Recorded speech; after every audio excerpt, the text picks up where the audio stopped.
Welcome to the repair shop, I'm ready to see some magic. where precious but faded keepsakes It's in a bit of a sorry state.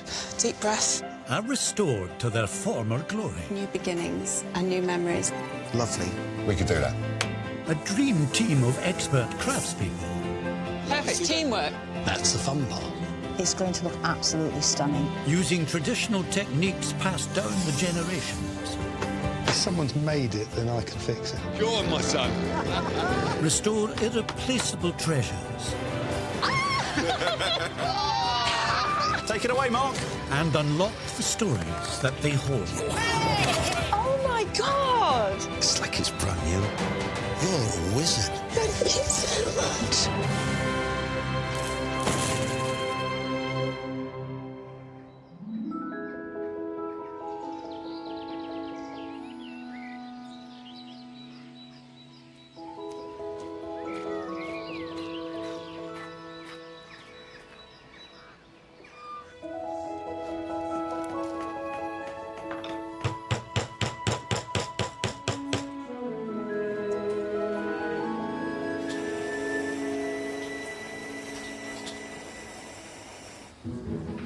Today at the barn, a dream assignment for vintage vehicle enthusiast Dominic Chinea.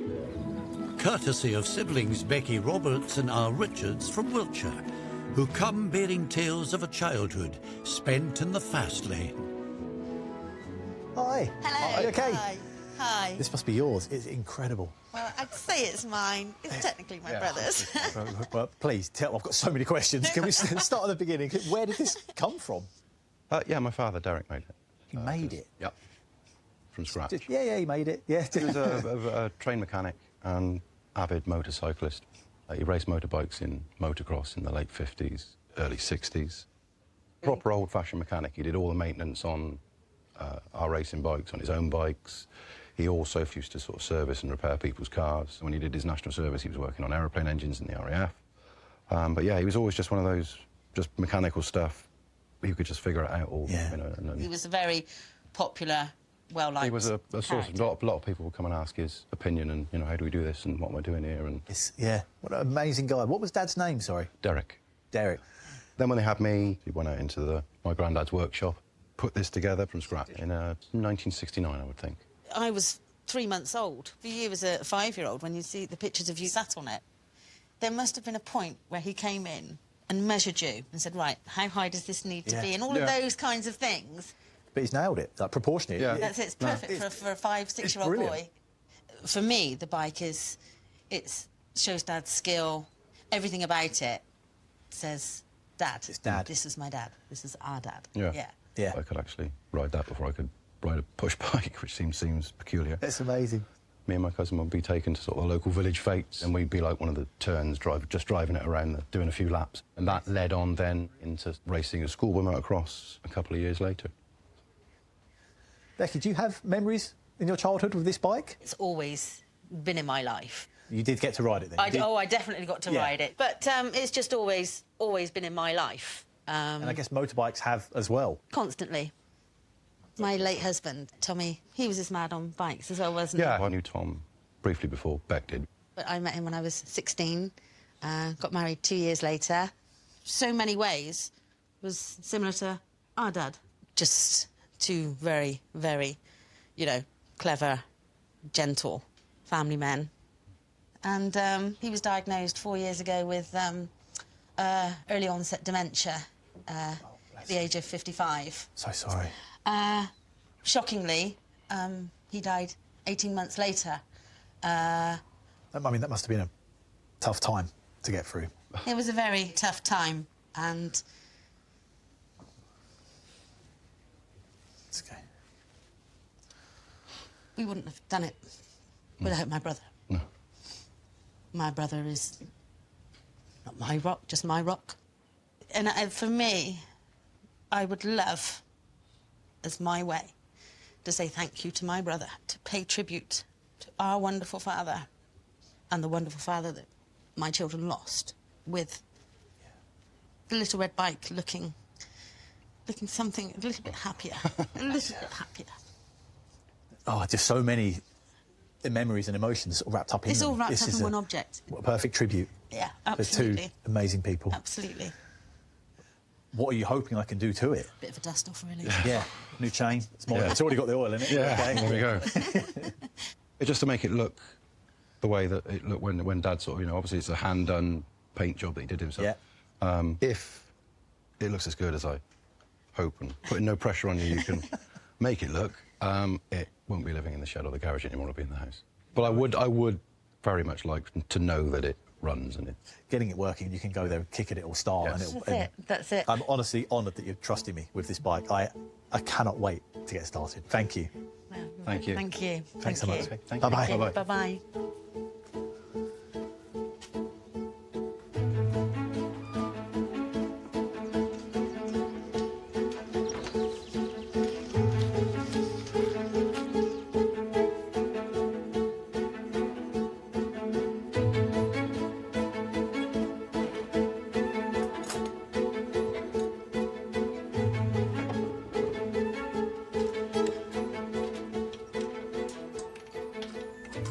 My childhood was full of BMXing and mountain biking.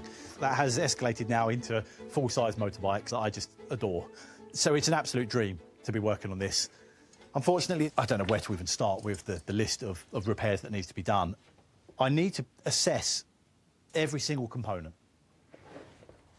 The engine, something's not right in there, engages on something but then won't turn, so I'm going to have to get inside there and have a look at that. The forks, they're bent, unfortunately. Someone's had a bit of a collision with maybe a curb or something, maybe shooting too far off of the jump, no doubt. But I'm just going to work my way through each component, one by one, until all of the components are repaired and working, and then rebuild the whole thing.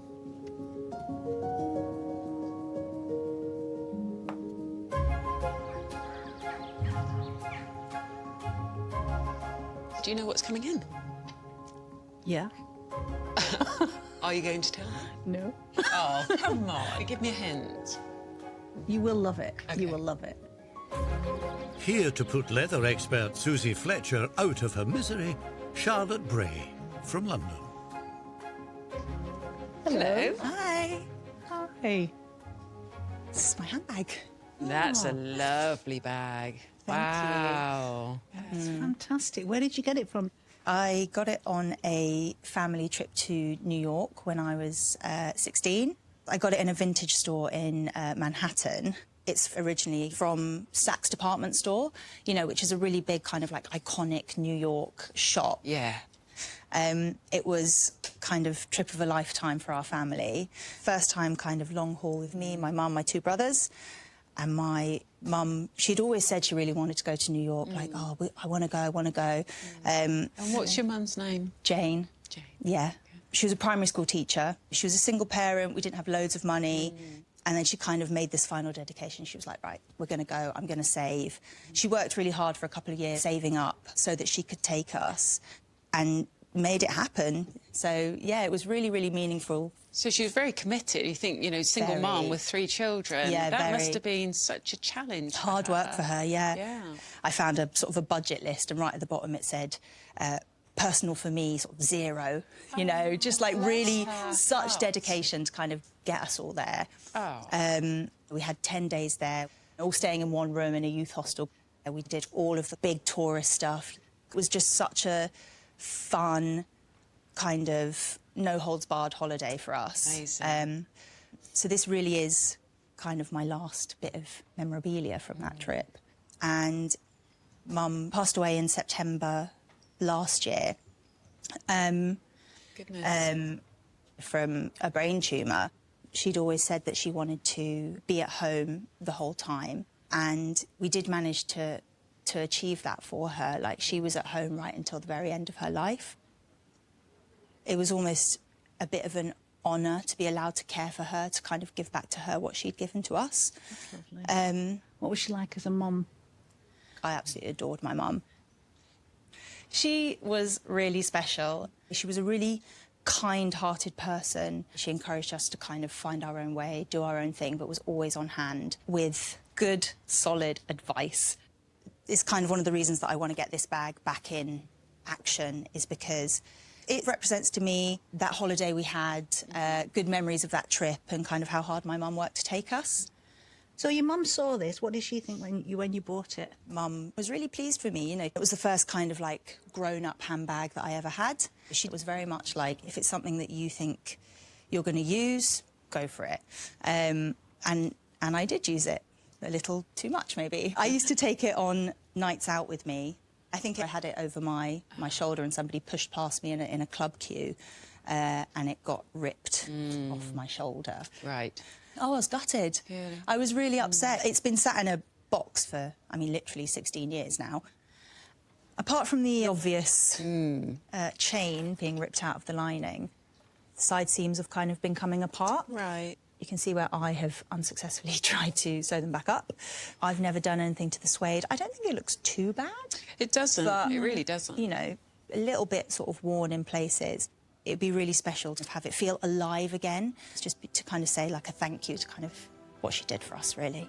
You don't even have to say it out loud. You just feel it. Yeah. Are you ready to take this on, Suzie? Oh, you bet. I think it's going to be a lot of fun to work on. Thank you so much. Pleasure. See you Bye. again. Bye-bye. Really nice. Yeah. I can't wait to get started. Perfect. See you later.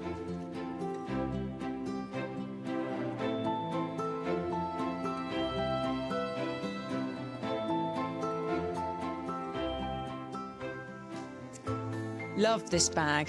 It's incredibly simple, the design, but it has that really classic look. We've got this obvious damage where the chain has pulled out and torn the material here. And this material is synthetic, so it's not as strong as an anchor as the suede would be. So I'm thinking, do I focus on repairing the areas of obvious damage, or do I reline the whole thing? So before I make any hard and fast decision, I'm going to start by cleaning the suede with a piece of toweling. It lifts the pile up and helps to get out impurities.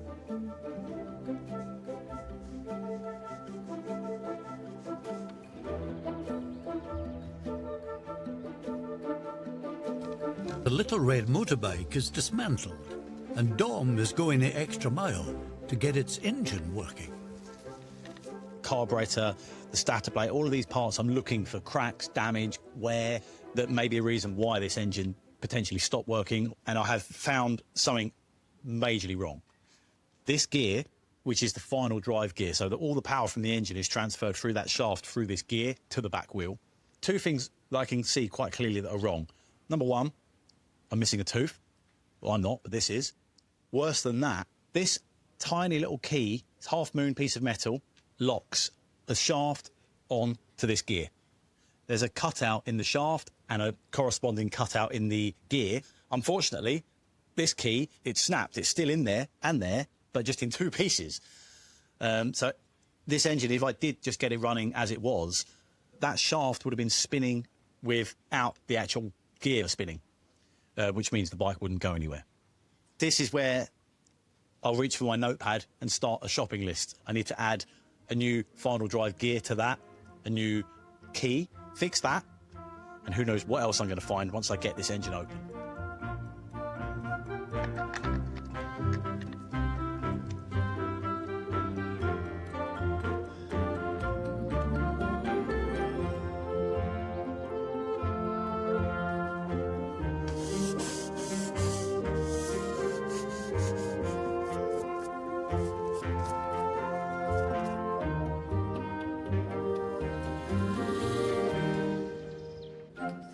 There is also a long road ahead for Suzie with the New York handbag. She has removed its inner lining, ready to tackle the damage from the broken strap. Unfortunately, because this damage on the inside of the flap is so extensive, there really isn't much room for me to be able to repair it. So I've decided to replace the flap.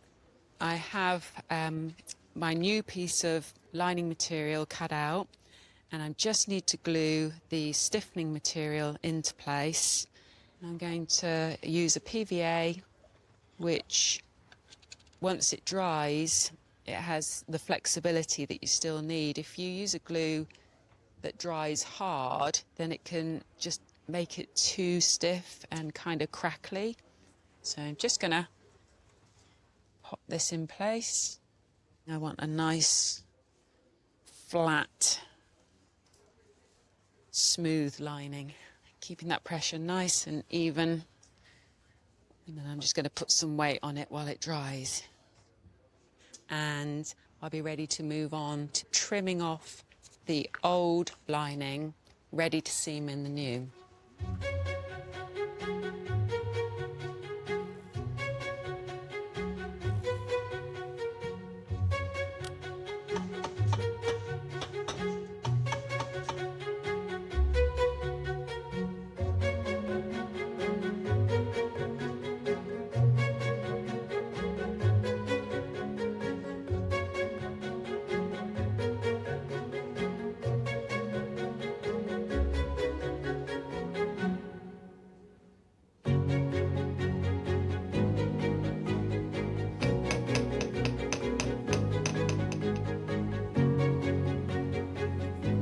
The engine for the little red bike is still to one side.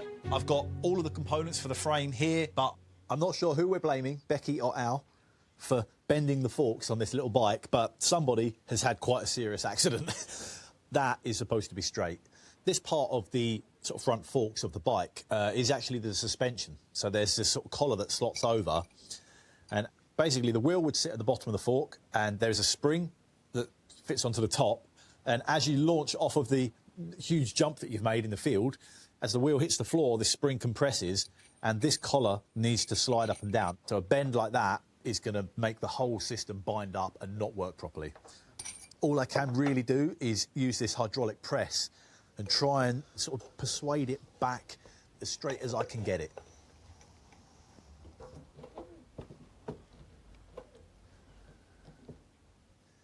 Going to stick some goggles on, because really anything could happen now. Metal has a memory. It's amazing how, if I was just to release this now, it would spring back. So I kind of need to go further than I dare. But I don't want to make this any worse than it already is. So I might release that. Sounds like my knees in the morning. That's it. Okay. Yeah, that's not bad at all. That's actually really, really good. Perfect. All right, let's see if I can get the other one as straight as this.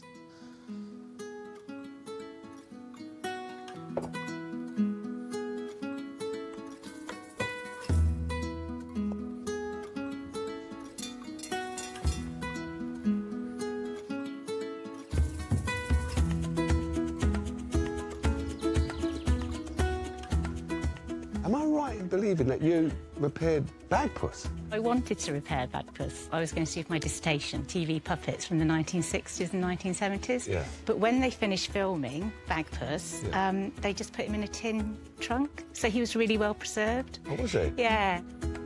While the nation's favourite cloth cat didn't require the expert care of textile conservator Rebecca Bissamy, Abid Shah from Derbyshire has a precious piece of history in serious need. Hello. How are we doing? Fine, thank you. I'm Jay. Abid Shah. Hello, I'm Rebecca. Hello, Rebecca. Nice to meet you. So what is this? Well, this is a ceremonial coat which belonged to my great-grandfather in 1842. Okay. And his name? Sultan Muhammad. Sultan Muhammad. Yeah. This is absolutely beautiful. And what job did he have? He was a landowner. Okay. It's what he used for ceremonies to impress everybody. They were quite popular guests for state functions and that sort of thing. Okay. Yeah. Wow. So where was you born? I was born in India under the British Raj. Yeah. We left for Pakistan in 47 when the country was partitioned. Because you must have been really young at that time. I was about 7. Okay. Somebody came from Britain with a pencil and a map, and he drew a line. This is Pakistan and this is India. That was it? That was it. Where there is a majority of Muslims, Yeah. they said we'll call that Pakistan. Where there's a majority of Hindus, we'll call that India. Partition came about when India gained independence in 1947, after 300 years of British colonial rule. It led to the largest population movement in history, ripping families apart and changing people's way of life forever.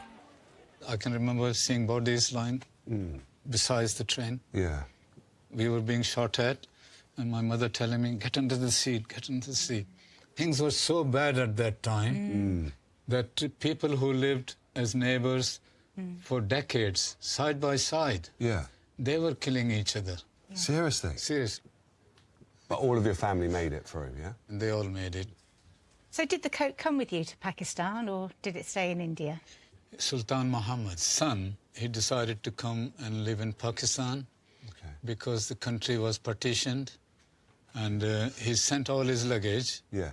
But he didn't come. He didn't come? No, so all his luggage was with us, and it's been there since with me.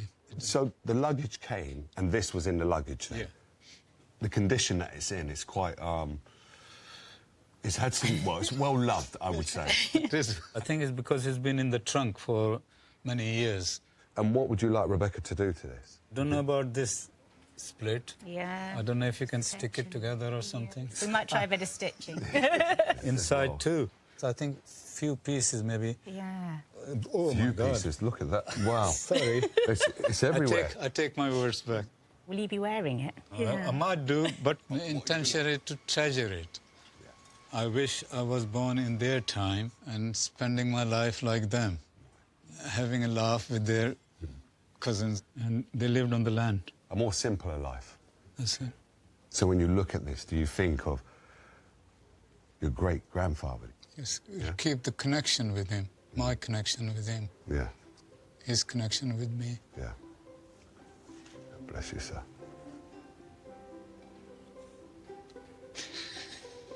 It made the world to me. Thank you. Thank you. Okay? Yeah. Bless you. Come here. Come here. Okay? Yeah.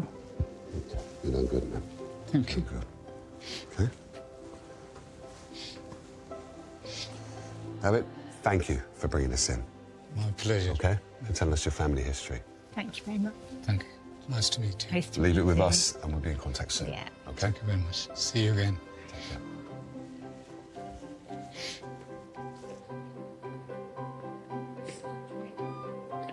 There's a lot of work in it. Yeah. And a lot of family history in there. Yes. It's not going to get repaired here. Go give it to your bench. Okay, thank got it? you. Yeah, I've got it. Come on.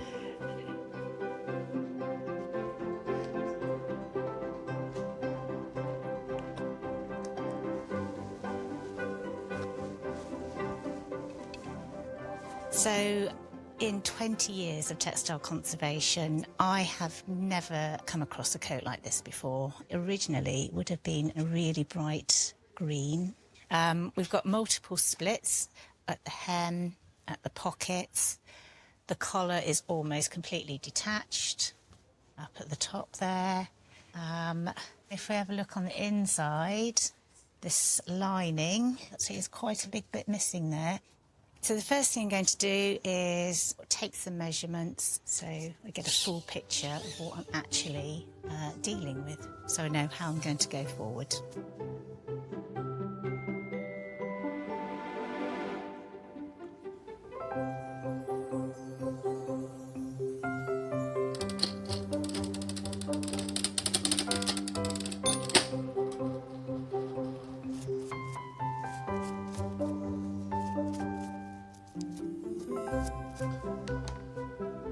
The engine for the little red bike is coming on really, really well.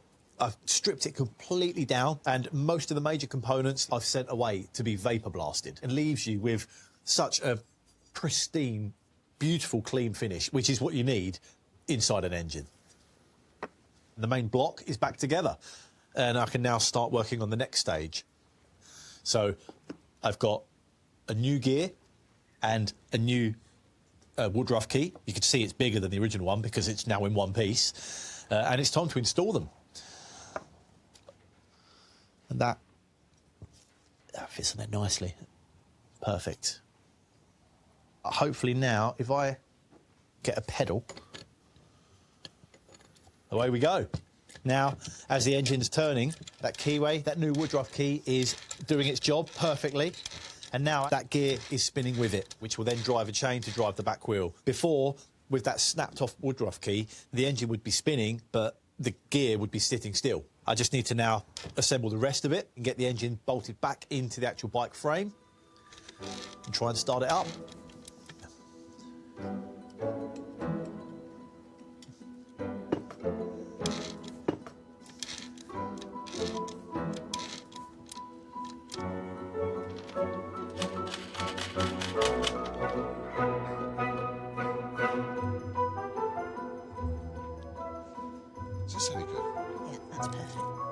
Also ready for reassembly, the New York handbag. I've got this new flap sewn in position and it looks really good. It feels really solid and secure. And I'm now attaching the chain to the bag. This was the part of the bag that was really damaged. And what I've done here with the materials that I've used, I'm really confident that it can withstand the wear and tear that Charlotte's going to be putting it through. So bend it all in place. There we go. That's those pins nice and securely in place. I'm now turning my attention to the seams where Charlotte had actually tried to repair them herself. We can see it's pulling apart. And also, the leather's actually torn there.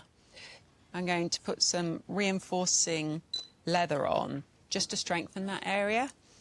And when I get to sew that seam, I'll have every confidence that I can actually pull the thread up quite tight and it's not going to break open. That's nicely glued into place. And now I can just start re-sewing that seam and getting that strength back in.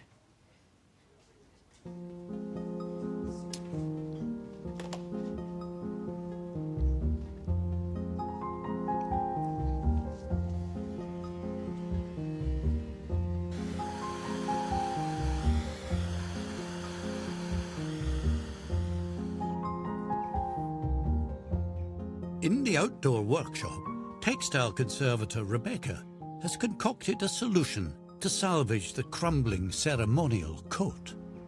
I've identified that I need to do patch repairs to support those really big slits and cuts that were at the hem of the coat and also at one of the pockets. Because the coat is over 100 years old, it has quite a lot of different greens throughout the velvet. This means I need to dye some fabric so that it's colour matched to the actual coat. I'm using a combination of the grey, the yellow and the orange dyes in different variations to make up our slightly different samples of green. I often dye my own material for the repairs I'm carrying out because the modern colours are quite hard. So when you're working with textiles that are slightly old, you need something that's a bit softer or a bit dirtier. So there's just really subtle differences in these dyes. But when the fabric's actually dry, it will look slightly different. It's looking good at the moment. Now it's just a case of keeping stirring and see what happens.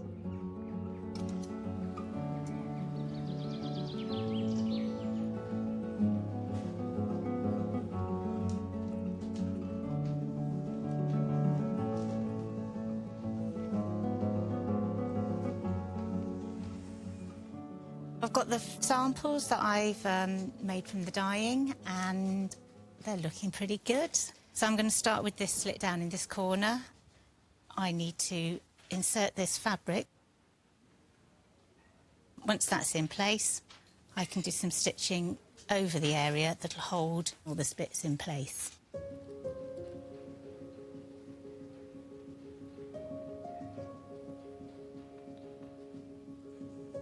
this is looking good. I'm now just going to work my way along there, and then I can use the same technique on the other splits.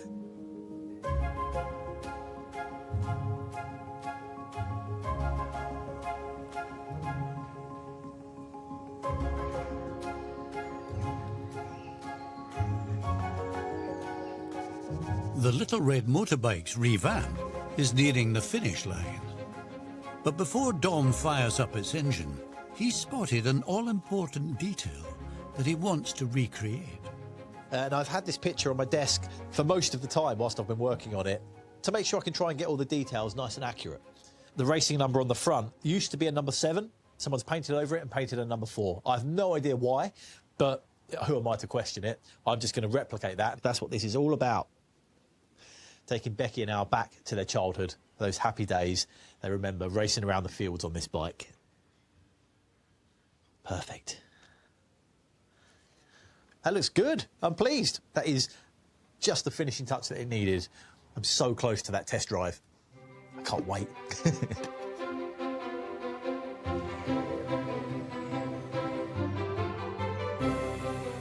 How you doing, Dom? Oh, Jay. That looks smart. It's cool, isn't it? I'm literally bolting the last few pieces on. Well, listen, I see you got your helmet. That means you're ready to rock and roll. Well, I thought... Should we give it a go? Go on, then. Do you mind giving me a push? Yeah. I'm not sure my knees can bend up that far. I don't think you can. Oh, 3, 2, 1. Let me fall. Let's go, let's Don't go, let me let's fall. go, let's go. Go on, go on, go on. Keep going, keep going.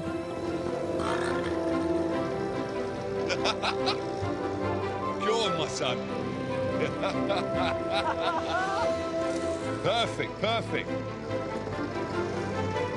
Right. Turn him off. That is so much fun. I know. Oh, brilliant. I'm going to get you off it. No, I fancy a couple more laps. Well, listen, we've got to get down the barn and come in and pick it up in a minute. Oh, do we have to? Yes, come on. Come on. All right, come on then, Jake. Restoring this mini motorcycle is a tribute to 3 men. The beloved father who built it, Al, the brother who rode it, and Becky's much-missed husband, who shared the family's love of motorbikes. Hello. Hiya. How are we doing? Good to see you again. What are you hoping is underneath there? Something that says Dad's skill and Dad's love. For me, personally, this is my thank you to my brother. In memory of another wonderful motorcycle fan that we lost. Special bike, isn't it? Yeah. Do you want to take a look? Yes, please. Yeah. Come on in. Oh, my God. Wow. Look at that. That's got the 4 on it. It's even got the 7 that you crossed out. Oh, that's so clever. Brilliant. Thank you. Oh, look at it. Dad would be so proud of the man that you are and how you look after us. And this is... Wow. A lovely thing to say. That's beautiful. Thank you. Thank you. This just... Thank you so much. It's just beautiful. And where's it going now, then? It's going in my tea room next to the telly. I know it's going to be indoors, looked at and enjoyed, but just so it's nice for you to know, the whole engine are completely rebuilt from the ground up.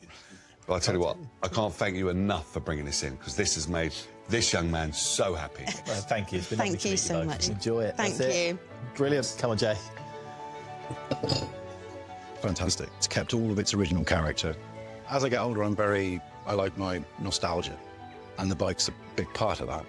A thing that I can look at and think of people, so to sort of see it brought back to life is just fantastic. I was thinking about Dad and thinking about my husband. It symbolises family. It symbolises love.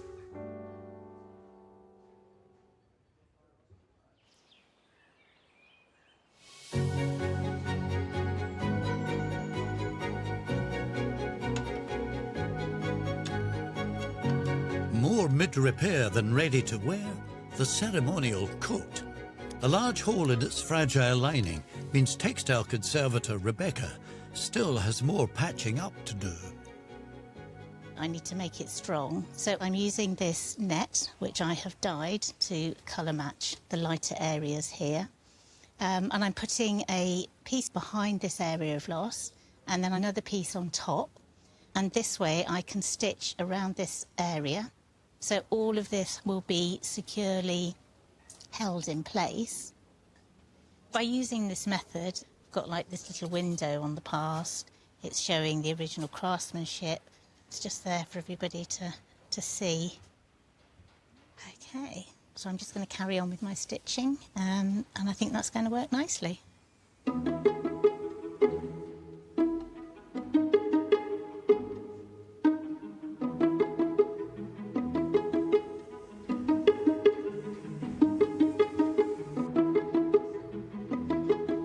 Almost homeward bound, the New York handbag. Suzie has strengthened and repaired the splitting side seams, and the revitalised lining is securely sewn in place. I'm now focusing on just making the outside look really nice and tidy. And I notice that there's this one section here where the fibres of the suede are really quite long. So I'm going to trim these down using a shaver. I'd like to say that this is a very special suede shaver, but it's not. It's just your regular beard trimmer. But you know what? If the tool works, use it.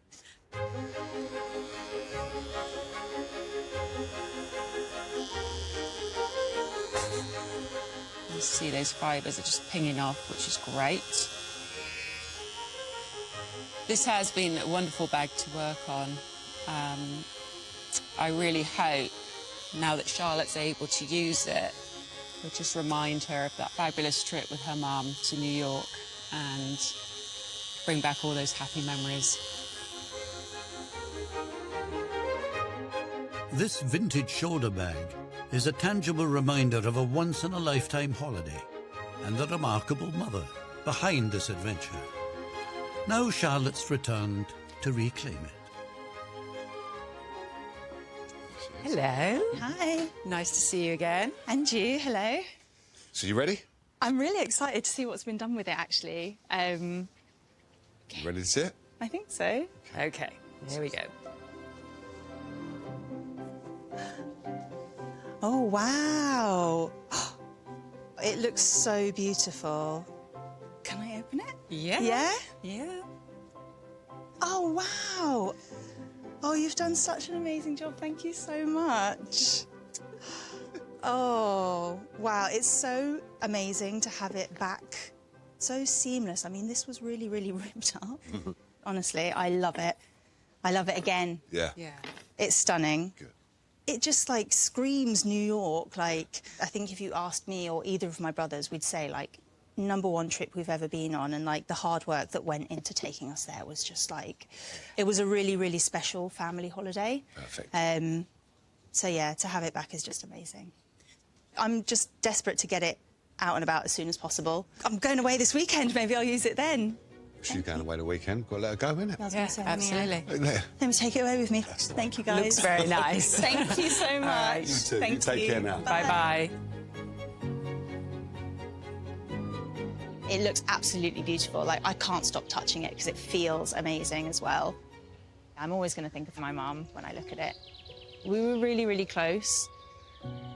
I just think she would have been really pleased to see where it is now, and that I'm still able to use it and love it.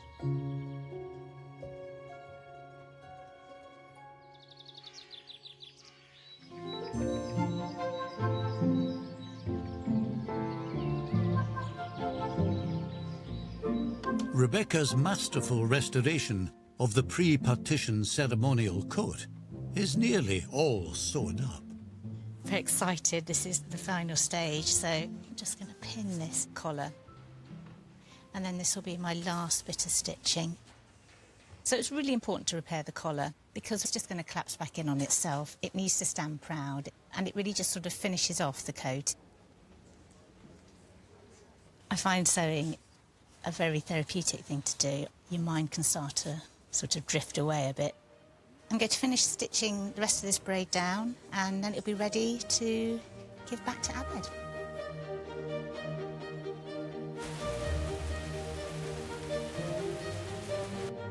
Rebecca. Hello. Oh, my word. See, I would wear that. That's very smart. Right. Great.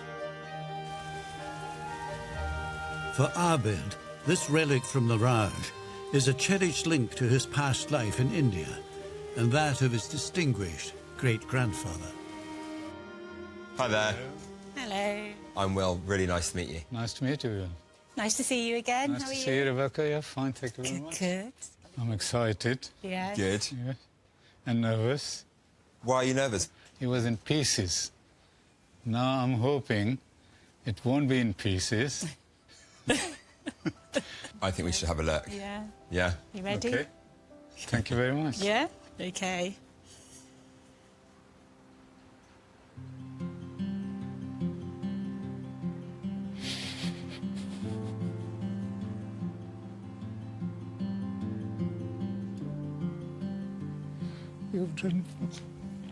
You've done magic. I've never seen it in this form.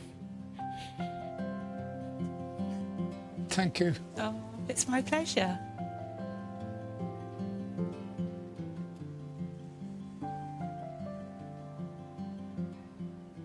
Honestly, I never imagined it'll be ending up like this.